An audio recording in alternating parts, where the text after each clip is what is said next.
أعوذ بالله من الشيطان الرجيم. بسم الله الرحمن الرحيم.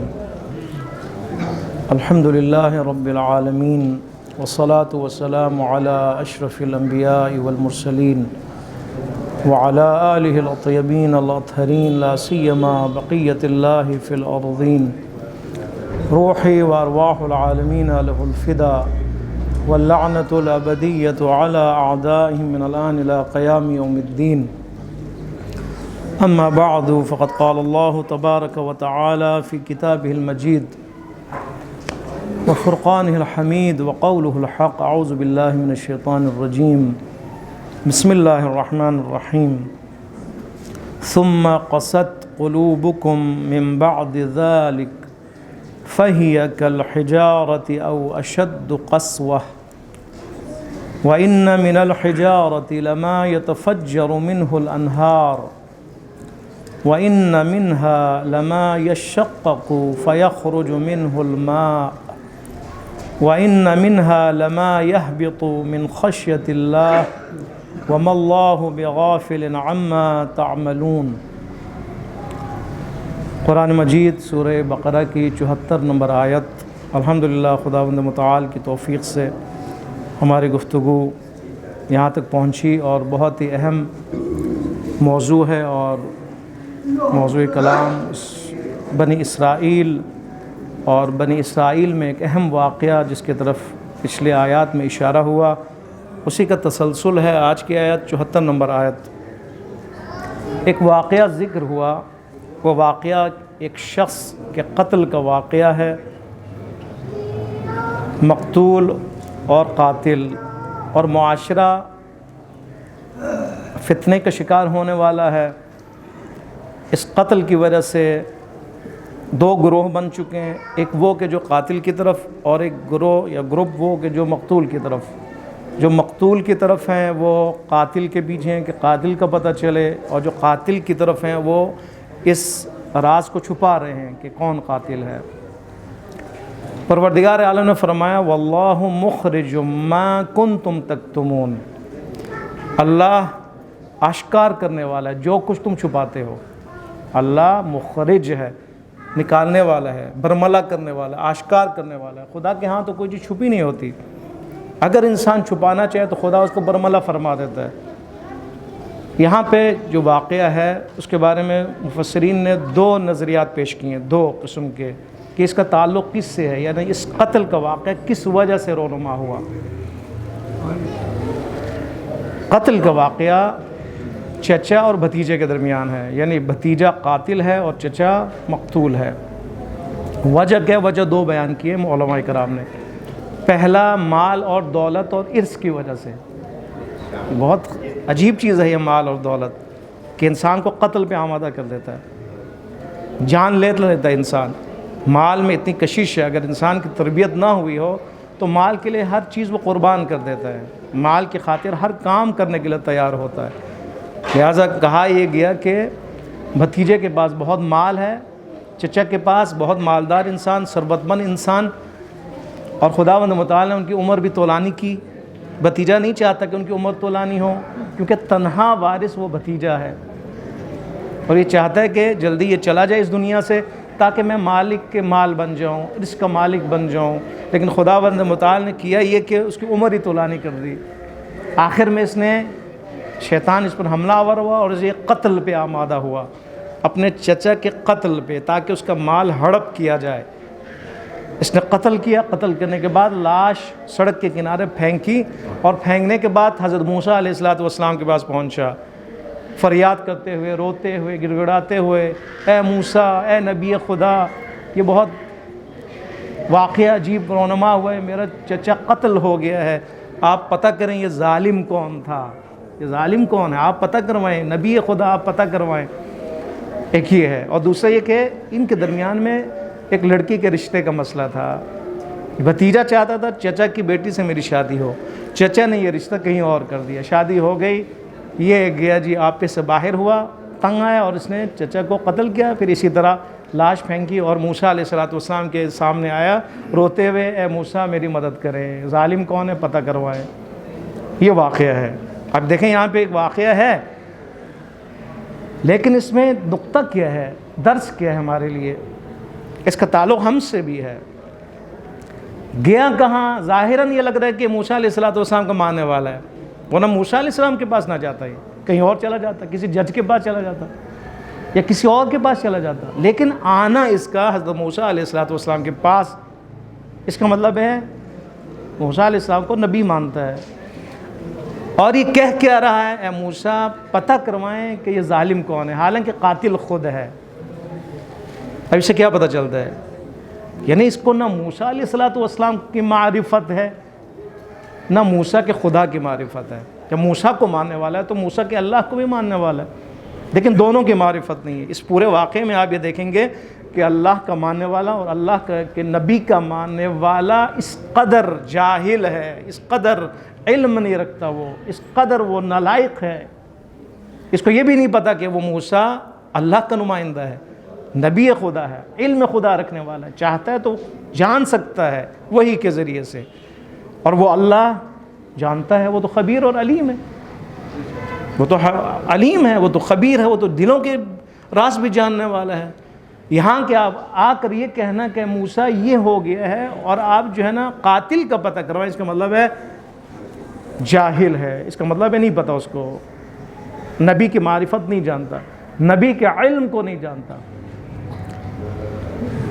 نبی کی نبوت کو نہیں جانتا، نبی کے اس منصب کو وہ نہیں جانتا، اور نبی کے اللہ کو بھی کی بھی معرفت اس کو نہیں ہے۔ گھائیں کا واقعہ ہے نا یہ۔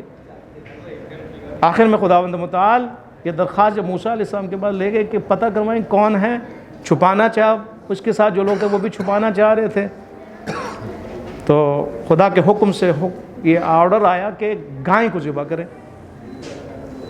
بقرہ نکرہ ہے، کسی بھی گائے کو ذبح کریں، فیمیل ہو، بس مادہ گائے ہیں اس کو ذبح کریں۔ ذبح کرنے کے بعد جو ہے اس کے باڈی کو آپ جب ماریں گے، اس مقتول کے کسی بھی حصے کو وہ زندہ ہو جائے گا اور وہ کہے گا کہ میرا قاتل کون ہے؟ میرا اپنا بھتیجا ہے۔ ہوا بھی یہی ہے، اس نے کہا یہ میرا اپنا بھتیجا ہے، مجھے میرا قاتل ہے۔ بقرہ ایک گائے کو ذبح کرنے کا حکم ہوا، لیکن کیا کیا؟ ٹال مٹول، بہانوں پہ بہانے، 4 قسم کے سوالات کیے۔ اے موسیٰ اپنے رب سے کہیں، ہاں اے موسیٰ اپنے رب سے کہیں، نہیں ہمارے رب سے کہیں۔ یہ ایک توہین اور ایک بہترامی جو بنی اسرائیل والے بار بار کرتے رہے۔ اے موسیٰ اپنے رب سے کہیں کہ وہ ہمارے لیے بیان کرے کہ وہ کیسی گائے ہو۔ کیا فرمایا؟ ظاہراً عمر کے بارے میں، پہلا سوال عمر کے بارے میں، کیسی ہو، بوڑھی ہو، جوان ہو، کیا ہو؟ تو حکم خدا وائی نے کہے لا فاضد ولا بکر عوان بین ذالک، نہ بوڑھی نہ جوان بلکہ ان کے درمیان۔ اس کے بعد کیا کہا کہ بتائیں اس کا رنگ کیا ہو؟ چلیں جی یہ بھی اگر مسئلہ اگر تمہارا حل ہو سکتا ہے تو چلو بتا دیتے ہیں۔ اس کا کیا ہو؟ رنگ زرد ہو، پیلا ہو، اور مکمل طور پر، اور اتنا خوبصورت کہ دیکھنے والا اشش کر جائے، تسر الناظرین، جو دیکھنے والے کو بھلا محسوس ہو، وہ خوش ہو جائیں۔ پھر دوبارہ کہا ابھی بھی ہمیں نہیں پتہ چل رہا، یعنی کیا کرنا چاہیے؟ بہانہ، یعنی یہ بھی معرفت کے نہ ہونے پر دلیل ہے۔ آپ سوال پہ سوال کیے جا رہے ہیں اور روکنا چاہ رہے ہیں کہ اس قاتل کا پتہ چلے، اور کس سے پتہ کر رہے ہیں؟ موسیٰ پیغمبر سے، اور موسیٰ کا خدا بھی جو ہے یہ سب کچھ جانتا ہے، لیکن بہانے پہ بہانہ، یہ کیا ہے؟ بہانے پہ بنا، یا آپ کسی اور کے پاس جائیں نا، اپنے کیس کو لے کے جائیں، ایک عام انسان کی طرف لے کے جائیں، وہاں آپ جو مرضی کریں، جھوٹ بولیں، دھوکہ دیں، جو مرضی کریں آپ کی مرضی، لیکن جب آپ اس کیس کو نبی کی طرف لے کے جا رہے ہیں، نبی کے پاس لے کے جا رہے ہیں، تو وہاں ادب ہے بولنے کا، وہاں پہ تو آپ کو کچھ احتیاط کرنا چاہیے وہاں پر، لیکن نہیں احتیاط، سوال پہ سوال کیا ہونا چاہیے۔ پھر آخر میں دوبارہ ابھی بھی نہیں پتہ چلا، عمر بھی بتا دی، رنگ بھی بتا دیا، اس کے بعد بھی کہہ رہے نہیں ہمیں ابھی نہیں پتہ چلا۔ خدا نے فرمایا چلو اور مشکل میں ڈال دیتا ہوں، ایسا کرو گائے جو ہے وہ تربیت شدہ نہ ہو، نہ کھیتی باڑی کے لیے اس نے کام کیا ہو، نہ وہ پانی کھینچنے کے لیے اس نے کوئی کام کیا ہو، یا کسی نے اس سے کام لیا ہو، دونوں نہیں ہونا چاہیے، اور مشکل میں ڈال دی۔ پھر اس کے بعد بھی ابھی بھی نہیں ہو رہا، ابھی بھی نہیں پتہ چلا، اے موسیٰ ابھی بھی ہمیں نہیں پتہ چل رہا کون ہے۔ ٹھیک ہے، اگر اور نہیں پتہ چل رہا، ایسا کریں اس پر ایک دھبا بھی نہ ہو، نقص بھی نہ ہو اس کے اندر، اب جاؤ۔ پھر کیا کہتے ہیں؟ الان جئت بالحق، اے موسیٰ اب تو نے حق بات کی ہے، یہاں پہ دوبارہ توہین ہو رہی ہے۔ الان جئت بالحق، اب آپ نے صحیح بات کی، اب آپ نے حق بات کی، اب ہم جو ہے نا اس گائے کو پیدا کریں گے، اس کو ڈھونڈیں گے اور اس کو ذبح کریں گے۔ اس کا مطلب ہے ابھی اگر اے موسیٰ آپ نے حق بات کی تو اس سے پہلے نعوذ باللہ باطل بات تھی، جھوٹ تھا نعوذ باللہ۔ پہلے جو سوالات پہ سوال، اصلاً خدا نے تو کہا ہی نہیں کہ ایسی گائیں ہو، کہا ہے کوئی بھی گائیں ہو، لیکن تم نے اپنے آپ کو مشکل میں ڈالا ہے۔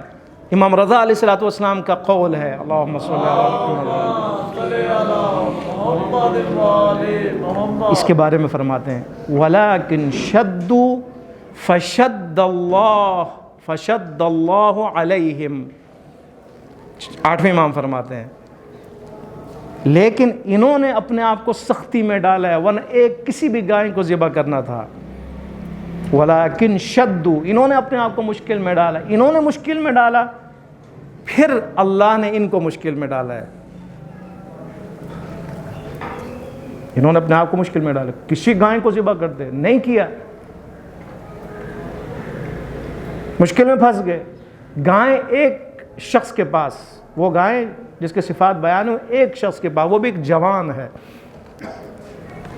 وہ بھی ایک جوان ہے۔ اب ڈھونڈو اس جوان کو، ڈھونڈتے ڈھونڈتے پتہ نہیں کتنے دن، کتنے مہینے، پتہ نہیں کتنا عرصہ لگا، اس جوان کو ڈھونڈا، دیکھا اس کے پاس وہی گائیں موجود ہے، وہی گائیں موجود ہے۔ اب دیکھیں اس سے بہت سے اہم نقطے سامنے آتے ہیں ہمارے اپنے درس کے لیے، تربیت کے لیے، عقیدے کے پختگی کے لیے۔ پہلی بات، پروردگار عالم قادر ہے، ہمیں یہ پتہ ہونا چاہیے کہ خدا قادر ہے، خدا علیم ہے، علم کی بنیاد پر خدا قادر ہے، علم رکھتا ہے اور علم کی بنیاد پر وہ قدرت بھی رکھتا ہے۔ فرمایا کذالک یحیی اللہ الموتیٰ، اسی طرح خداوند متعال جس طرح اس شخص کو مقتول کو زندہ کیا، زندہ ہوا، اور زندہ ہونے کے بعد اس نے بتایا اپنے قاتل کے بارے میں، اور یہ بھی ظاہراً اس نے زندگی بھی کی، کئی سال زندگی بھی کی، یعنی یہ زندہ ہونے کے بعد مرا نہیں، اس نے باقاعدہ زندگی کی ہے معاشرے میں۔ اس کا مطلب قدرت خدا ہے، نشانی ہے، خدا قدرت مند ہے، خدا علم بھی رکھتا ہے، قدرت بھی رکھتا ہے۔ ایک یہ درس ہے کہ ہمیں پتہ ہونا چاہیے کہ خدا قادر ہے، کبھی ہم غافل نہ ہوں خداوند متعال کے قدرت سے۔ خدا انتقام لینے والا ہے، خدا بدلہ لینے والا ہے، خدا اسرار جو پوشیدہ اس کو برملا کرنے والی ذات ہے، ہم چھپائیں یا نہ چھپائیں، خدا کو پتہ ہے، اتنا تو پتہ ہونا چاہیے انسان کو، اور خاص طور اس کو کہ جو عقیدہ بھی رکھتا ہے یہ موسیٰ ہے، یہ اللہ کا خاص بندہ ہے، پتہ ہونا چاہیے انسان کو۔ ایک یہ ہے قدرت خدا، علم خدا، خدا کا خبیر ہونا پتہ چلا، اور مردوں کو زندہ فرما سکتا ہے یہ بھی پتہ چلا، اور وہ مردہ جو زندہ ہونے کے بعد زندگی گزار بھی سکتا ہے معاشرے میں۔ اب اس کا کیا مقام ہوگا، جس کے سامنے وہ مرا، اب وہ زندہ ہوا، اور اس کے بعد اب وہ زندگی گزار ہے معاشرے میں، اب اس کی حقیقت، اس کی شخصیت کا کیا عالم ہوگا۔ ایک دو، پروردگار عالم نے اسی ایک ہی واقعے کے ذریعے سے، کون تھے یہ؟ بچڑا پرست تھے، گائیں پرست تھے، پروردگار عالم نے ریڈ لائن لگا دی، حکم دیا گائیں کو ذبح کرو۔ کیا فرمانا چاہا؟ بات سنو، جس کو تم اپنا پروردگار مان رہے ہو نا، جس گائے کو خدا مان رہے ہو، میں اسی کو ذبح کرنے کا حکم دیتا ہوں، کر کے دکھاؤ۔ مجبور ہو گئے گائیں کو ذبح کریں، خدا نے ریڈ لائن کھینچ دی، خبردار گائیں مقدس نہیں ہے، گائیں خدا نہیں ہے، گائے کے پاس وہ اختیار نہیں کہ جو تم سمجھ رہے ہو، اتنا وہ اس کی شخصیت نہیں ہے گائیں کی جو تم سمجھ رہے ہو۔ یہ ذبح کرو، اس کو ذبح کرنے کے قابل ہے، تمہاری خدمت میں، گائیں تمہاری خدمت میں، تمہارے لیے ہے، نہ کہ تم گائے کے لیے ہو۔ تین بہت ہی اہم ہے، پروردگار عالم نے اس واقعے کے ذریعے بتایا کہ ماں باپ کا کتنا احترام ہے، خاص طور پر باپ کا کتنا احترام ہے، اور اگر انسان اپنے باپ کی خدمت کرے، باپ کی عزت کا خیال رکھے، باپ کا احترام کرے، تو خدا اس کو کیا صلہ عطا فرماتا ہے۔ یہ جوان جس کے پاس یہ گائیں ہے، یہ جوان بہت ہی صالح انسان ہے، بہت ہی نیک انسان ہے، اچھی اولاد ہے، باپ کے پاس پیسے ہیں۔ یہ جوان ایک معاملہ کرتا ہے، ایک تجارتی معاملہ کرتا ہے، خریدتا ہے کوئی چیز، 80,000 پتی درہم ہے، دینار ہے، وہ اس کی قیمت ہے، معاملہ کرنے والے وہیں موجود ہیں، معاملہ کرنے والے کہتے ہیں ابھی یہ معاملہ ہونا چاہیے، ابھی ہمیں قیمت ملنی چاہیے۔ چابی کس کے پاس ہے؟ باپ کے پاس ہے۔ باپ کیا کر رہا ہے؟ باپ سویا ہوا ہے، شرط یہ کہ ابھی آپ نے یہ معاملہ کرنا، پیسے ہمارے حوالے کرنا، یہ جنس تم نے لے لینی ہے۔ بیٹا کیا کہتے ہیں؟ باپ سویا ہوا ہے، کہتے ہیں اٹھاؤ اٹھاؤ، کہتے میں نہیں اٹھا سکتا۔ باپ کی نیند ہے، باپ کا آرام ہے، باپ کا سکون ہے، میں نہیں اٹھا سکتا ہوں۔ ان کا احترام ہے، ان کے سکون کو میں برباد نہیں کر سکتا ہوں۔ آپ ایسا کریں جب اٹھ جائیں گے تو میں انشاءاللہ آپ کو قیمت ادا کر دوں گا۔ کہا نہیں، کہا اگر نہیں ہے تو ٹھیک ہے، معاملہ ختم۔ اس کے فائدے میں ایک تجارت ہے، ایک معاملہ ہے، لیکن باپ کے احترام میں اس معاملے کو فسخ کر دیتا ہے، اس کو باطل کر دیتا ہے، اس کو ختم کر دیتا ہے۔ پروردگار عالم کو یہ بات اور یہ کام، یہ ادب، یہ احترام اتنا پسند آیا کہ بنی اسرائیل کے اس گروہ کو اسی جوان کے پاس بھیج دیا۔ ڈھونڈتے ڈھونڈتے یہ لوگ اسی جوان کے پاس آئے کہ یہ گائے اس کے پاس ہے۔ 80,000 کا معاملہ اس نے باپ کے احترام میں ختم کیا۔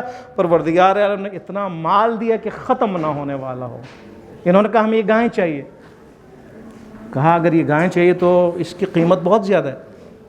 پتہ ہے نا آپ کو، جب ایک چیز قیمت بڑھ جائے تو پھر وہ مانگ بڑھ جائے تو وہ پھر قیمت جو ہے وہ چیز مہنگی ہو جاتی ہے۔ ہمارے پاکستان میں تو عام ہے نا یہ۔ تنہا ایک گائیں لینے والے مصر، اس کے علاوہ مسئلہ حل نہیں ہو رہا، قاتل کا پتہ نہیں چلے گا، حکم خدا بھی حکم نبی بھی ہے، کیا کریں، ہمیں چاہیے۔ اس نے کہا اچھا ایسا کریں کہ اتنا سونا دیں کہ اس کے کھال کو اگر بھر دیا جائے اتنا سونا ہو۔ دینا پڑا۔ باپ کو اتنی خوشی ہوئی جب پتہ چلا کہ بیٹے نے اتنا میرا احترام کیا ہے، تو باپ نے پہلے ہی اس گائے کو اس کے حوالے کر دیا، کہا میں تمہیں بخش دیتا ہوں۔ اب یہ گائے اس کی ملکیت میں ہے۔ قیمت کیا ہے؟ اس کے کھال بھرا اتنا، یعنی اس کے کھال کو ذبح کرنے کے بعد اس کے کھال کو سونے سے بھر دیا جائے، اتنی قیمت ادا ہوئی۔ پہلے 80,000 کا تھا صرف، اب دیکھیں لاتعداد بے شمار مال اس کے ہاتھ ہے۔ کیوں آیا؟ خدا بند متعال نے صلہ دیا ہے اس کو، ایک صلہ، چھوٹا کام ہے، باپ کو نہیں اٹھایا۔ ہم میں بتائیں کتنے ہیں کہ جو مہمان اگر آ جائیں تو فوراً چلے جاتے ہیں، ابو اٹھیں، ماما اٹھیں، مہمان آ گئے ہیں، جی ہاں، بلکہ وہ اس کو چھوڑیں، باپ سویا ہے، شور ہو رہے ہیں، ان کو فکر نہیں ہوتی۔ بچے کھیل رہے ہیں تو ان کو اس کی فکر نہیں ہوتی، دروازہ بند ہو رہا ہے اور کھل رہا ہے تو ان کو اس کی فکر نہیں ہوتی، ٹی وی کی آواز اونچی ہے تو ان کو اس کی فکر نہیں ہوتی، موبائل کا الارم اگر بج رہا ہے تو ان کو فکر نہیں ہوتی کہ باپ سویا ہوا ہے، حالانکہ اس کا بہت اجر ہے۔ خدا راضی ہو تو خدا عطا کرتا ہے نا۔ خدا کتنا راضی ہے، اب دیکھیں اتنا راضی ہے کہ ایک واقعہ ہوتا ہے، قتل ہوتا ہے، قتل کے بعد مسئلہ موسیٰ کے پاس آتا ہے، حضرت موسیٰ علیہ السلام گائے ذبح کرنے کا کہتے ہیں حکم خدا ہے، علم خدا میں یہ جوان موجود ہے، خدا کے علم میں یہ جوان موجود ہے۔ کتنا سال ہے، جوان ہے۔ دیکھیں خدا کھینچتا ہے، خدا جذب کرتا ہے دلوں کو ایک سمت میں جہاں وہ راضی ہوتا ہے۔ خدا کا رزق بھی کھنچتے ہوئے چلا آتا ہے وہاں پہ کہ جہاں پہ خدا راضی ہوتا ہے۔ ہم نے صرف کیا کرنا؟ خدا کو راضی کرنا ہے۔ اتنا سے ہم تنگی رزق کا شکار ہے نا۔ آج کا جو ماحول ہے اور مہنگائی کا دور ہے، ہم خدا کو ناراض کرتے ہیں اس لیے کہ مہنگائی ہے۔ کیا کیا جائے جی، مہنگائی اتنی ہے، سود کے بغیر کیا ہوگا، ہاں کیا کریں، اس کے علاوہ دھوکہ دیے بغیر تو کیا ہوگا، میرے بچے بھوکے رکھیں اس کو۔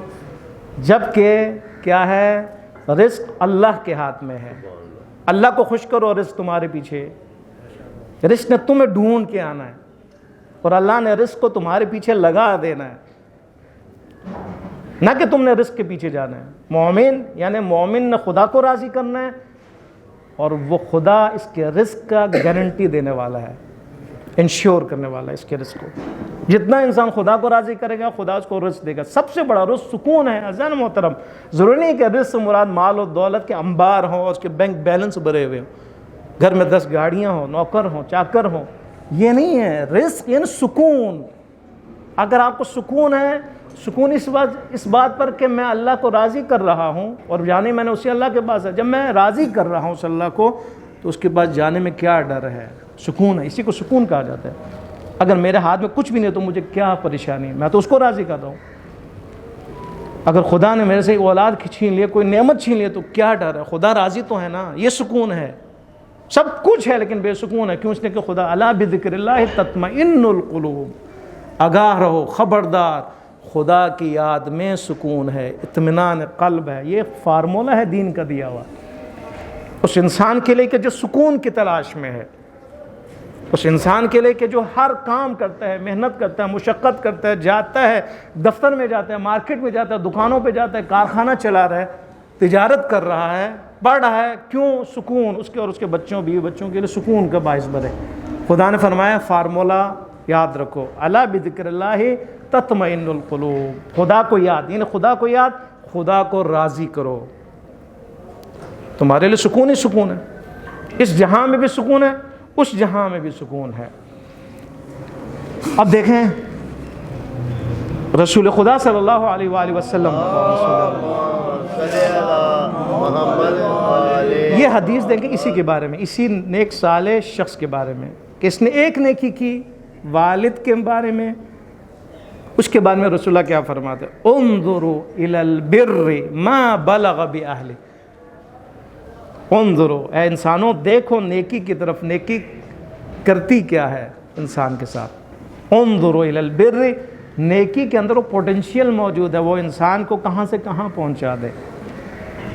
رسول خدا فرما رہے انظروا الی البر، بر یعنی نیکی، دیکھو نیکی کی طرف، یعنی صالح جوان نے جو نیکی انجام دی، اس کی طرف دیکھو، غور کرو، دیکھو اس کی طرف سوچو، اس کے بارے میں سوچو، اس نے کیا کام انجام دیا تھا، اور پھر دیکھو کہ یہ بر، یہ نیکی انسان کو کہاں پہنچا دیتا ہے۔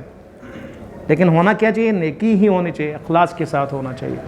اب دیکھیں یہ نشانیاں ہیں، یہ معجزات ہیں، اللہ نے ایک مردے کو زندہ کیا، اللہ نے اس مسئلے کو حل کیا، اللہ نے قاتل تک ان کو پہنچا دیا، مقتول کو زندہ کیا، اس کے قتل کا بدلہ لیا، یہ سارے کیا ہیں؟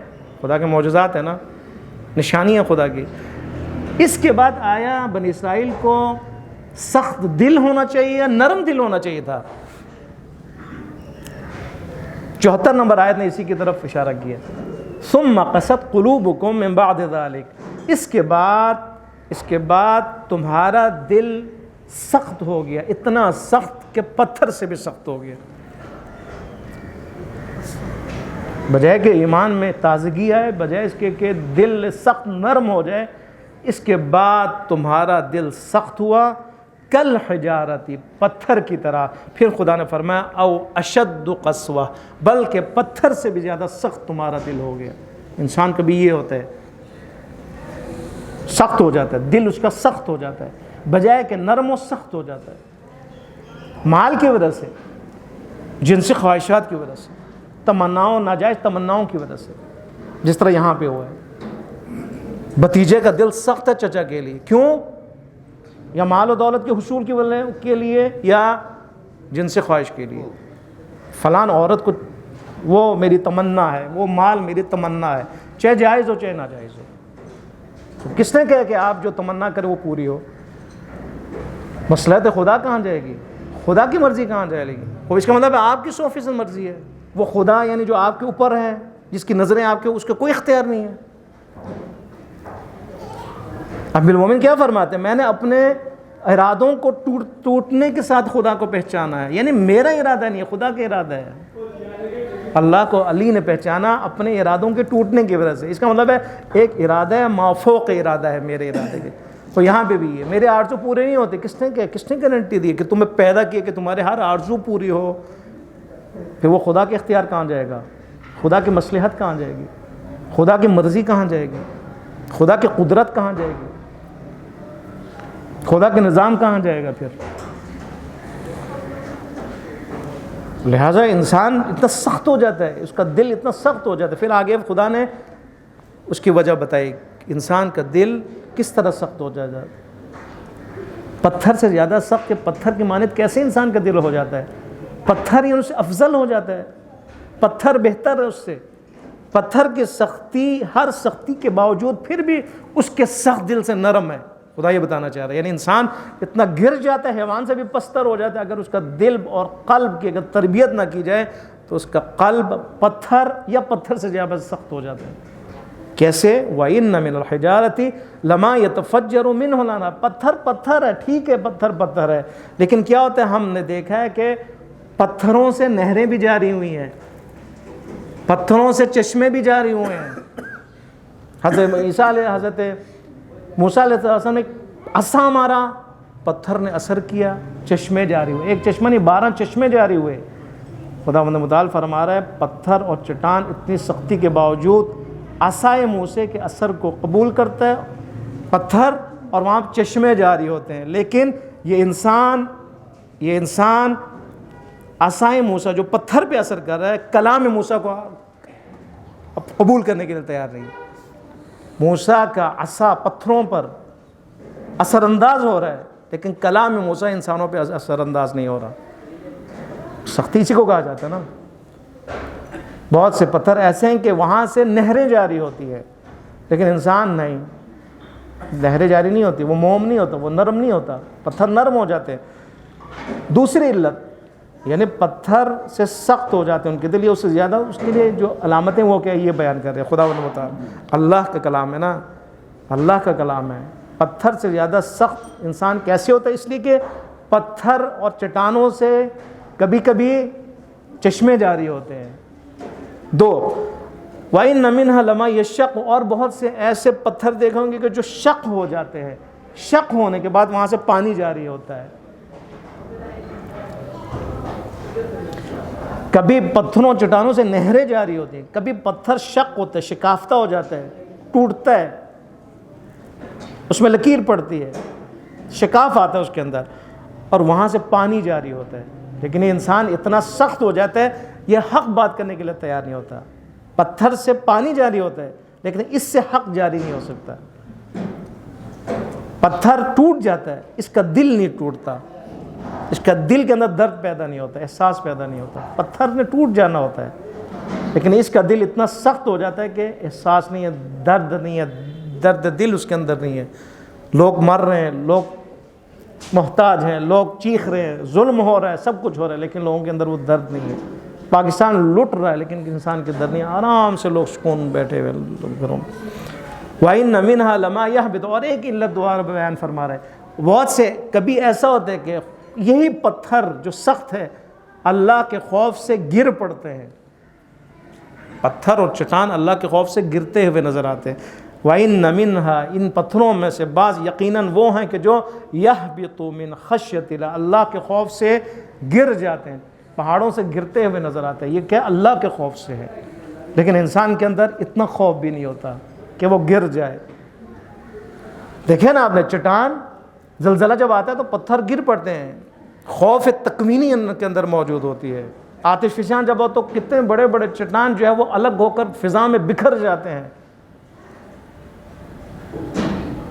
لیکن یہ انسان بدتر ہے اس سے بھی۔ یہ خداوند متعال نے بیان کی۔ آخر میں کیا فرمایا؟ وَمَا اللَّهُ بِغَافِلٍ عَمَّا تَعْمَلُونَ، اللہ غافل نہیں ہے ہر اس کام سے جو تم انجام دیتے ہو۔ یہ آخری جو پوائنٹ ہے جو خداوند متعال 74 نمبر آیت میں بیان فرما رہا ہے کہ خداوند متعال اتنا کریم اور حکیم ہونے کے باوجود اور موسیٰ جیسی شخصیت ہونے کے باوجود اور یہ نشانیاں دکھنے کے باوجود، قاتل کے زندہ ہونے کے باوجود، مقتول کا پتہ چلنے کے باوجود، خدا کے علم و قدرت سامنے آنے کے باوجود ان کا دل سخت ہو جاتا ہے پتھر سے، یا پتھر سے بھی زیادہ سخت ہو جاتے ہیں۔ اس کے لیے مثالیں بیان کی، کیوں؟ ان کی 3 وجہ ہے۔ لیکن خدا فرما رہا ہے یاد رکھو، وَمَا اللَّهُ بِغَافِلٍ، اللہ غافل نہیں ہے تمہارے کاموں سے۔ اگر یہ قاتل یا بھتیجا اگر سمجھ جائے کہ اللہ غافل ہے، نہیں، اللہ غافل نہیں ہے۔ اگر کوئی جھوٹ بولنے والا یہ سمجھ رہا ہے کہ اللہ غافل ہے، نہیں، اللہ غافل نہیں ہے۔ تنہائی میں اگر کوئی گناہ کر رہا ہے تو یاد رکھو کہ اللہ غافل نہیں ہے۔ دکان پہ اگر دھوکہ دینا چاہتے ہو تو یاد رکھو کہ اللہ غافل نہیں ہے، اللہ بیدار ہے۔ لا تأخذ سنۃ ولا نوم، نہ اونگ ہے، وہ بیدار ہے، وہ جانتا ہے ہم کیا کر رہے ہیں۔ ہم غافل ہیں، ہم غافل ہیں خدا سے، خدا کے علم سے ہم غافل ہیں، خدا غافل نہیں ہے، نعوذ باللہ۔ اگر یہ ہمارا عقیدہ ہو جائے تو آپ دیکھیں معاشرے میں نہ قاتل ہو، نہ چور ہو، نہ ڈاکو ہو، نہ کرپشن ہو، نہ چوری ہو، نہ ظلم ہو، نہ ستم ہو، کچھ بھی نہ ہو، نہ بے انصافی ہو۔ تمام برائیوں کی جڑ کیا ہے؟ ہماری غفلت۔ غفلت کس چیز سے؟ غفلت اس چیز سے کہ خدا غافل نہیں ہے۔ غفلت اس چیز سے کہ خدا غافل نہیں ہے۔ آپ دیکھیں ہم جب بھی کوئی نعوذ باللہ گناہ انجامتے ہیں تو ہم غافل ہوئے ہوتے ہیں، یعنی اللہ سے غافل ہوئے ہوتے ہیں۔ حالانکہ اللہ پر ایمان ہے، سب کچھ ہے، اللہ کو رب بھی سمجھتے ہیں، نمازیں پڑھتے ہیں، روزہ بھی رکھتے ہیں، حج پہ بھی جاتے ہیں، سب کچھ، لا الہ الا اللہ بھی ہے، اذان اور اقامت بھی ہے، سورہ الحمد بھی ہے، رکوع اور سجدہ بھی ہے، سب کچھ ہے، لیکن کیا ہوتا ہے 1 منٹ 2 منٹ 10 منٹ 15 منٹ میں ہم کیا ہو جاتے ہیں، بہت سے کام نعوذ باللہ کر جاتے ہیں. تو ان 10 منٹ میں، اس 2 منٹ میں کیا ہو رہا ہوتا ہے؟ غفلت، بیداری نہیں ہے، ہوشیاری نہیں ہے، غفلت. لہٰذا دعا یہ کرنا چاہیے کہ پروردگار، دعاؤں میں یہ لفظ ہے، پروردگار ہمیں معاف کرے، ہماری یہ گناہیں غفلت کی وجہ سے تھی، نہ دشمنی کی وجہ سے. اے پروردگار، ایسا نہیں کہ روز جمعہ ہے، روز مغفرت ہے، پروردگار ہم نے جو بھی گناہیں کیے غفلت کی وجہ سے کیے، ہم اندھے ہو گئے تھے، ہم بھول گئے تھے تجھے، تیرے ربوبیت کو، تیرے احسانات کو ہم بھول گئے تھے. خدایا معاف کریں ہمیں، بھول گئے تھے ہم، پردے غفلت ہمارے دلوں پہ پڑا ہوا تھا، ورنہ تو کہاں اور ہمارے گناہ کہاں؟ ہم کون ہوتے ہیں تیرے سامنے، تیرے حضور میں ہم معصیت کریں، تیری نافرمانی کریں؟ یہ کیسے ہو سکتا ہے پروردگارہ؟ یعنی یہ نہیں ہو سکتا کہ ہم بیدار ہوں، ہمیں پتہ ہو تو ہے، اور ہم وہیں پہ کیا کریں؟ تیری معصیت کریں. پروردگارہ ہم اندھے ہو چکے تھے، ہم غافل ہو چکے تھے، معاف کرے. یہ ہے توبہ. لیکن اگر انسان غافل ہی نہ ہو تو پھر اس کا کیا کہنا؟ غفلت ہی دور کر دے اپنے سے، پھر اس کا کیا کہنا؟ وہ کہاں پہنچ سکتا ہے؟ وہ کہاں جا سکتا ہے؟ نماز، اسی لیے نماز، ان الصلاۃ تنہی عن الفحشاء والمنکر، 5 وقت کی نماز، 5 دفعہ خدا کو یاد کرنا، دن میں 5 دفعہ خدا کے حضور میں حاضر ہونا. کیا فلسفہ ہے اس کا؟ فحشاء والمنکر سے روکنا، روکتی ہے یہ نماز، برائیوں سے روکتی ہے یہ نماز، فحشاء سے روکتی ہے یہ نماز، منکرات سے یہ نماز روکتی ہے. بریک ہے یہ، روکنے کے لیے. سپیڈ بریکر ہے نا، آگے سامنے گاڑی جاتی ہے فوراً دیکھتے ہیں سپیڈ بریکر ہے، نقصان نہ ہو جائے، بریک لگا لیتے ہیں. یہ نماز کیا ہے؟ یہ ایمان کیا ہے؟ بریک ہے. 5 دفعہ ہم خدا کے حضور میں حاضر ہوتے ہیں. ان 5 نمازوں کے درمیان یہ ہماری زندگی ہے. 5 وقت اللہ کو یاد کرنا ہے، انہی 5 کے درمیان میں ہم نے زندگی گزارنی ہوتی ہے. کوئی تاجر ہے، کوئی پڑھ رہا ہے، کوئی کاروبار کر رہا ہے، کوئی دکان چلا رہا ہے، کوئی دفتر چلا رہا ہے، کوئی اسکول چلا رہا ہے. خدا نے فرمایا، خدا کی حکمت یہ کہ یہ انسان 5 دفعہ خدا کو یاد کرے، اس کے درمیان بھی خدا کو یاد کرتا ہوا نظر آئے عملی طور پر. یہ تو ذکر ہے نا، ذکر یہ بھی عمل ہے، رکوع سجدہ سارا عمل ہے، لیکن یہ کیا ہے؟ پریکٹس ہے کہ آپ نے 5 گھنٹوں کے اندر بھی خدا کو یاد رکھنا ہے.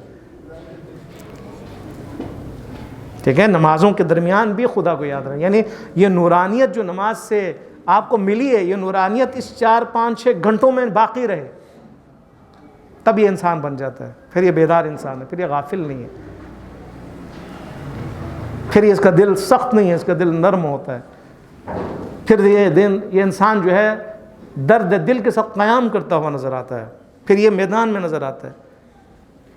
ملک ڈیفالٹ ہونے کے بعد اس کا دل جو ہے وہ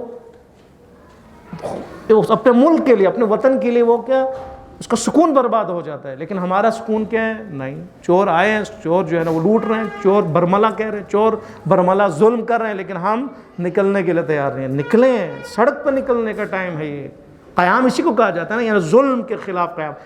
ٹھیک ہے آپ کسی پارٹی میں شامل نہ ہو، لیکن ہر کوئی ہر گلی میں، ہر کوچے میں، روڈ پہ نکل تو سکتا ہے نا، نکال تو سکتا ہے نا وہ ظلم کے خلاف.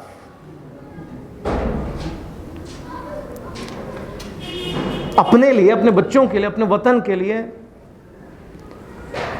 پاکستان کے لیے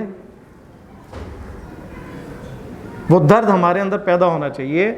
درد نشانی ہے اس بات کی کہ ہمارا دل نرم ہے، ہمارا دل نرم ہے مظلومیت کے لیے، ہمارا دل سخت ہے ظالم کے لیے، امریکہ کے لیے جو پاکستان کے دشمن ہے حقیقی، اسرائیل جو دشمن ہے وطن ہے پاکستان ہے.